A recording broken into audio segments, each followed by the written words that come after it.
Yuri തലകറങ്ങി വീണ കാര്യമൊക്കെ അറിഞ്ഞിട്ട് ഗംഗച്ചോരിയും കൊട്ടാരത്തിലേക്ക് ഓടിയെത്തുന്നു. അപ്പോഴായിരുന്നു അവളുടെ ശരീരത്തിലുണ്ടായിരുന്ന പാടുകളൊക്കെ അവന്റെ ശ്രദ്ധയിലും പെടുന്നത്. ഇതേ പാടുകൾ രാജാവിന്റെ വൈഫിന്റെ ശരീരത്തിലുമുണ്ട്. രാജാവിന്റെ വൈഫിന് ഉണ്ടാകുവാനായിട്ട് പോകുന്ന കുട്ടിയിലാണ് ഈ ഒരു ശാപമൊക്കെ വന്നേൽക്കുക. മാത്രല്ല, എത്രയും വേഗം ആ ഒരു പ്രേതത്തെ കണ്ടെത്തിയിട്ട് ഈ ശാപം ഇല്ലാതാക്കിയിട്ടുണ്ടെങ്കിൽ മാത്രമേ ഇതിൽ നിന്നും എനിക്കും രാജാവിന്റെ വൈഫിനെ രക്ഷപ്പെടുവാനായിട്ട് സാധിക്കുകയുള്ളൂ എന്ന രീതിക്കാണ് യൂറിയും സംസാരിക്കുന്നത്. സാധാരണഗതിക്ക് പ്രേതം നമ്മുടെ അടുത്തേക്കൊന്നും വരികയില്ല. നമ്മൾ പ്രേതത്തെ ട്രാപ്പിലാക്കുക മാത്രമേ വഴിയുള്ളൂ. അങ്ങനെ പ്രേതത്തെ പിടിക്കുവാനായിട്ട് രാജാവിനെയാണ് കരുവാക്കുവാനായിട്ട് പോകുന്നതെന്ന് ഗംഗോരിയും പറയുന്നു. അവിടെ ഉണ്ടായിരുന്ന ജോലിക്കാരും തന്നെ അതിന് സമ്മതിക്കുന്നില്ലെങ്കിൽ പോലും രാജാവിന്റെ വൈഫിന്റെയും അതുപോലെ തന്നെ ജനിക്കുവാൻ പോകുന്ന കുട്ടിയുടെയും കാര്യം ആകെ അപകടത്തിലാകുന്നത് കൊണ്ട് തന്നെ രാജാവ് സ്വന്തമായിട്ട് തന്നെ എന്ത് കാര്യങ്ങൾ ചെയ്യുവാനും താൻ തയ്യാറാണെന്ന് അറിയിക്കുന്നു. രാജ്ഞിയുടെ ജോലിക്കാരുടെ അടുത്തുനിന്ന് യൂറിനെ കുറിച്ചുള്ള കൂടുതൽ ഡീറ്റെയിൽസ് ഒക്കെ കണ്ടെത്തുവാനായിട്ട് ശ്രമിക്കുകയായിരുന്നു കണ്ണ് കാണാത്ത മന്ത്രവാദിയും. അങ്ങനെ ഇരിക്കെ യൂറി വന്നിട്ടുണ്ടായിരുന്നത് യൂൺകാപ്പ വിളിച്ചിട്ടാണ് എന്നും അവളുടെ നാട് യോങ്ഡാം എന്നൊരു നാടാണ് എന്നും കൂടി അറിയിച്ചു കഴിയുമ്പോഴത്തേക്കും ആ നാടിന്റെ പേരൊക്കെ കേട്ടിട്ട് അയാളും ഒന്ന് ഞെട്ടുന്നുണ്ട്. ഗംഗ്ചോരിയും പ്രേതത്തെ പിടിക്കുവാനായിട്ടുള്ള തയ്യാറെടുപ്പുകളൊക്കെ നടത്തുമ്പോഴത്തേക്കും ബിബിയും അവനോട് എന്തായാലും യൂറി മരിക്കുവാനായിട്ട് പോവുകയാണ്, സോ നീയായിട്ട് നിന്റെ ടൈം ഒന്നും വേസ്റ്റ് ചെയ്യേണ്ട എന്ന രീതിക്കൊക്കെ അവനോട് സംസാരിക്കുന്നുണ്ട്. പക്ഷെ ഗംഗ്ചോരിയും ഒരിക്കലും അവളെ വിട്ടുകളയുവാനായിട്ട് പോകുന്നില്ല എന്ന രീതിക്കാണ് സംസാരിക്കുന്നത്. ഗംഗ്ചോരി താൻ പറയുന്ന കാര്യങ്ങളെക്കാളും പ്രാധാന്യം യൂറിക്ക് നൽകുന്നുണ്ട് എന്നൊക്കെ ഓർക്കുമ്പോഴത്തേക്കും ബിബിക്കും യൂറിയുടെ അടുത്ത് കൂടുതൽ ദേഷ്യം തോന്നുന്നു. രാജാവും ഗംഗ്ചോരിയും അതുപോലെ തന്നെ രണ്ട് ജോലിക്കാരും കൂടി ചേർന്നിട്ടാണ് പ്രേതത്തെ പിടിക്കുവാനായിട്ടൊക്കെ പോകുന്നത്.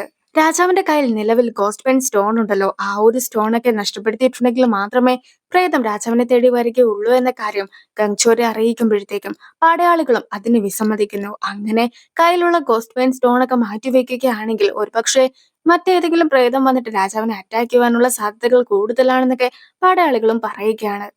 നിങ്ങൾ ഒട്ടും തന്നെ ധൈര്യശാലിയല്ല. ആയിരുന്നെങ്കിൽ ഒരിക്കലും ഗോസ്റ്റ് പെൻ സ്റ്റോൺ കയ്യിൽ വെച്ചുകൊണ്ട് ഇവിടെ വരികയില്ലായിരുന്നു എന്ന് പറഞ്ഞുകൊണ്ട് രാജാവിനെ കുറ്റപ്പെടുത്തുവാനായിട്ടായിരുന്നു ഗംഗ്ചോരി ശ്രമിച്ചിട്ടുണ്ടായിരുന്നത്.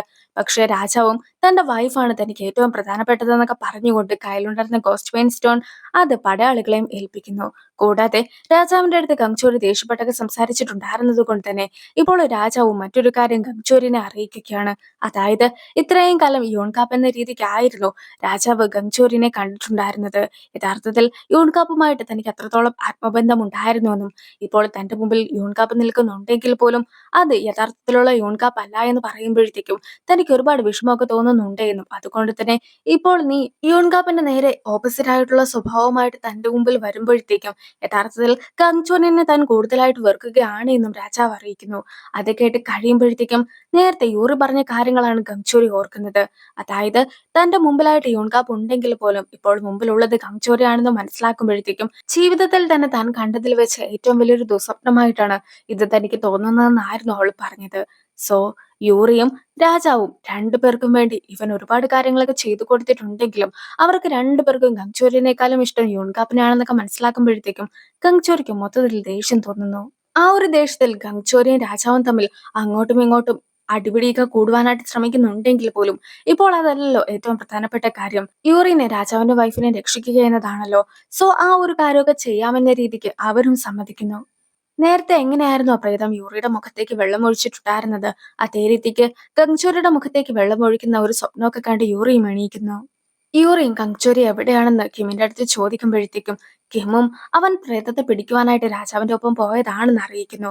അതേസമയം അവൻ ഇപ്പോൾ അവിടെ പോകുവാനായിട്ട് പാടില്ല, ആ പ്രേതം കാരണം എല്ലാവരും തന്നെ അപകടത്തിലാകുമെന്ന് പറഞ്ഞുകൊണ്ട് അവന്റെ അടുത്തേക്ക് പോകുവാനായിട്ട് ശ്രമിക്കുകയായിരുന്നു യൂറിയും.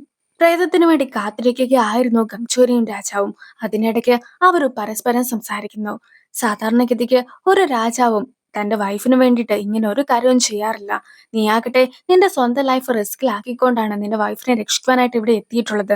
ഞാനും അതൊക്കെ കണ്ട് ഇംപ്രസ്ഡ് ആയിരിക്കുന്നു എന്ന രീതിക്ക് ഗംഗ്ചോരി പറയുമ്പോഴത്തേക്കും എന്റെ ഭാര്യനെ ഞാൻ വെറും ഒരു ഭാര്യയായിട്ടല്ല കാണുന്നത്, മറിച്ച് ചെറുപ്പം മുതലേ അവൾ കൊട്ടാരത്തിൽ വന്നതാണ്. മാത്രമല്ല, ഞാൻ അനുഭവിച്ച ഒരുപാട് കാര്യങ്ങൾ എന്റെ കൂടെ നിന്ന് അവളും അനുഭവിച്ചിട്ടുണ്ട്. അതുകൊണ്ട് തന്നെ ഞാൻ അവൾക്ക് എന്നെക്കാളും പ്രാധാന്യം നൽകുന്നുവെന്ന് രാജാവ് അറിയിക്കുന്നു. കൂടാതെ ഇപ്പോൾ അവന്റെ കയ്യിലുണ്ടായിരുന്ന ചരടൊക്കെ കണ്ടിട്ടുണ്ടായിരുന്ന രാജാവും ഇത് യൂൺകാപ്പിന്റെ കയ്യിലെ ചരടല്ല എന്ന് ചോദിക്കുകയാണ്. അതേസമയം ഇത് യൂൺകാപ്പിന്റെ കയ്യിലെ ചരടൊന്നുമല്ല, മറിച്ച് യൂറി എനിക്ക് വേണ്ടി മാത്രമായിട്ട് ഉണ്ടാക്കി തന്നതാണ് എന്ന് പറഞ്ഞുകൊണ്ട് ഗംഗ്ചോരിയും വളരെ അഭിമാനത്തിലൊക്കെ ആയിരുന്നു ഇരുന്നിട്ടുണ്ടായിരുന്നത്. കുറെ നേരം കാത്തിരുന്നിട്ടും പ്രേതത്തെ കാണാതായിട്ടുണ്ടായിരുന്ന രാജാവും തന്റെ ക്ഷമ നശിച്ചിട്ട് കൈയൊക്കെ മുറിച്ച് ആ ഒരു ബ്ലഡ് വെള്ളത്തിലേക്ക് വീഴ്ത്തുകയാണ്. അങ്ങനെ ബ്ലഡ് വന്ന് കഴിയുമ്പോഴത്തേക്കും അവിടെ പ്രേതവും പ്രത്യക്ഷപ്പെടുന്നു. അതേസമയം അവിടെ വന്നിട്ടുണ്ടായിരുന്ന പ്രേതവും ഇപ്പോൾ രാജാവിനെ വെള്ളത്തിന്റെ അകത്തൂടെ വലിച്ചുകൊണ്ട് പോകുന്നു. വെറുതെ അങ്ങ് പോയാൽ പ്രേതത്തെ പിടിക്കുവാനായിട്ടൊന്നും സാധിക്കുകയില്ല. അതുകൊണ്ട് തന്നെ ആ ഒരു പ്രേതത്തിന്റെ ശാപം ഇല്ലാതാക്കുവാനായിട്ട് വേണ്ട കാര്യങ്ങളൊക്കെ ചെയ്യുകയാണ് യൂറിയും. ആ ഒരു യൂറിനെ സഹായിക്കുവാനായിട്ട് കിമും കൂടെ തന്നെയുണ്ട്. കൂടാതെ യൂറിക്ക് എന്തെങ്കിലും സംഭവിക്കുമെന്ന പേടി കൊണ്ടായിരുന്നു ഗംചോരിയും ഇതുപോലെ പ്രേതത്തെ പിടിക്കുവാനായിട്ട് പോയിട്ടുണ്ടായിരുന്നെന്നൊക്കെ കിം തന്നെ യൂറിനെ അറിയിക്കുന്നുമുണ്ട്. രാജാവിനെയുമായിട്ട് പ്രേതം പോയിട്ടുണ്ടെങ്കിൽ പോലും രാജാവിനെ രക്ഷിക്കുവാനായിട്ട് ഗംഗ്ചോരിയും ശ്രമിക്കുന്നു. പ്രേതത്തിന്റെ അടുത്ത് നിന്നും രാജാവിനെ രക്ഷിക്കുവാനായിട്ട് ഗംഗ്ചോരിക്ക് സാധിക്കുന്നുണ്ടെങ്കിൽ പോലും ഗംഗ്ചോരിനെ പ്രേതവും കീഴ്പ്പെടുത്തുകയാണ്. ആ ഒരു വെള്ളം വെച്ചിട്ട് പ്രേതവും ഗംഗ്ചോരിനെ ശ്വാസം മുട്ടിക്കുന്നു. യഥാർത്ഥത്തിൽ ശുദ്ധജലത്തിൽ മാത്രം ജീവിക്കാനായിട്ട് സാധിക്കുന്നവയാണ് ഇമൂഗി. അങ്ങനെ ഇരിക്കെ ഇത് വെച്ച് ഇമൂഗിനെ ഇല്ലാതാക്കുവാനായിട്ട് സാധിക്കുമെന്നൊക്കെ വിശ്വസിച്ചുകൊണ്ട് ആ ഒരു പ്രേതവും അവനെ കൊല്ലുവാനായിട്ട് ശ്രമിക്കുന്നു. കൂടാതെ പ്രേതം ഗംഗ്ചോരിക്ക് ശാപം നൽകുകയാണ്. ഈ ഒരു സമയത്ത് ഗംഗ്ചോരിനെ പ്രേതം അറ്റാക്ക് ചെയ്യുന്നുണ്ടെന്ന് മനസ്സിലാക്കിയിട്ടുണ്ടായിരുന്ന രാജാവും എന്തെങ്കിലും ആവശ്യം വരുന്ന സമയത്ത് ഇത് ഉപയോഗിച്ച് പ്രേതത്തെ ഇല്ലാതാക്കുവാനായിട്ട് സാധിക്കുമെന്ന് ഗംഗ്ചോരി പറഞ്ഞു കൊടുത്തിട്ടുണ്ടായിരുന്ന അമ്പൊക്കെ എടുത്തുകൊണ്ട് ആ പ്രേതത്തിനെയും രാജാവ് അറ്റാക്ക് ചെയ്യുന്നു. ഇത് തന്നെയാണ് പറ്റിയ സമയമെന്ന് മനസ്സിലാക്കിയിട്ടുണ്ടായിരുന്ന ഗംഗ്ചോരിയും തന്റെ പവേഴ്സ് ഉപയോഗിച്ചുകൊണ്ട് ആ പ്രേതത്തെയും കീഴ്പ്പെടുത്തുന്നു. ഇപ്പോൾ രാജാവും ഗംഗ്ചോരിയും ഒരുമിച്ച് ശ്രമിച്ചതുകൊണ്ട് തന്നെ ആ പ്രേതത്തെ തോൽപ്പിക്കുവാനായിട്ടും അവർക്ക് സാധിച്ചിട്ടുണ്ട്. യൂറിയ സംഭവ സ്ഥലത്തെത്തി കഴിയുമ്പോഴത്തേക്കും രാജാവ് ഒരു കുഴപ്പവും ഇല്ലാതെ നിൽക്കുന്നതൊക്കെ അവൾ കാണുന്നു. അതേസമയം ഇപ്പോൾ ഗംഗ്ചോരിക്ക് ശാപമൊക്കെ കിട്ടി കഴിഞ്ഞിരിക്കുന്നു. കൂടാതെ ഗംഗ്ചോരി പിടിച്ചുകൊണ്ട് വന്നിട്ടുള്ള പ്രേതത്തെ കൂടി അവൾ കണ്ട് കഴിയുമ്പോഴത്തേക്കും യൂറിൻ നേരത്തെ തയ്യാറാക്കിക്കൊണ്ടുവന്ന സാധനങ്ങളൊക്കെ ഉപയോഗിച്ചുകൊണ്ട് പ്രേതത്തിന്റെ ശാപത്തിൽ നിന്നും ഗംഗ്ചോരിനെ രക്ഷിക്കുകയാണ്. ഗംഗ്ചോരിനെ തിരിച്ചു കിട്ടിയ സന്തോഷത്തിൽ അവളും അവനെ കെട്ടിപ്പിടിച്ച് എനിക്ക് നിന്നെ നഷ്ടപ്പെട്ടു എന്നാണ് ഞാൻ കരുതിയത്. നിന്നെ തിരിച്ചു കിട്ടിയതിൽ എനിക്ക് ഒരുപാട് സന്തോഷമുണ്ടെന്നൊക്കെ പറഞ്ഞ് കരയുന്നു. അതേസമയം കണ്ണു കാണാത്ത മന്ത്രവാദിയും ഇപ്പോൾ ആ ഒരു ശാപം ഇല്ലാതാക്കിയെന്ന കാര്യമൊക്കെ മനസ്സിലാക്കുകയാണ്. സാധാരണഗതിക്ക് ആർക്കും ആ ശാപം ഒന്ന് മാറ്റുവാനായിട്ട് സാധിക്കുന്നതല്ല. പക്ഷെ യൂറി വരുന്നത് യോങ്ഡാം എന്ന ആ വില്ലേജിൽ നിന്നുമാണ്. അതുകൊണ്ടായിരിക്കുമോ അവൾക്കും ഇത്ര പ്രത്യേകതയൊക്കെ ഉള്ളതെന്ന് അയാളും സംശയിക്കുന്നു. മാത്രമല്ല വർഷങ്ങൾക്ക് മുമ്പ് നടന്ന ഒരു സംഭവത്തെ കുറിച്ച് കൂടി അയാൾ ഓർക്കുന്നുണ്ട്.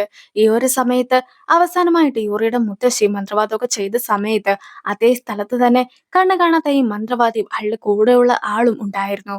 പക്ഷെ അന്ന് എന്താണ് ശരിക്കും നടന്നതെന്ന് വ്യക്തമായിട്ട് കാണിക്കുന്നില്ല. എന്തായാലും ആർക്കും ഒരു പ്രശ്നവും ഇല്ലാത്തത് കൊണ്ട് തന്നെ തിരിച്ചു പോകാമെന്ന് രാജാവും അവരുടെ അടുത്തായിട്ട് പറയുകയാണ്. യൂറി തന്നെയൊക്കെ ഓർത്ത് സന്തോഷിക്കുന്നത് കൊണ്ട് തന്നെ ഗംഗ്ചോരിയും ഒരുപാട് ഹാപ്പി ആകുന്നു.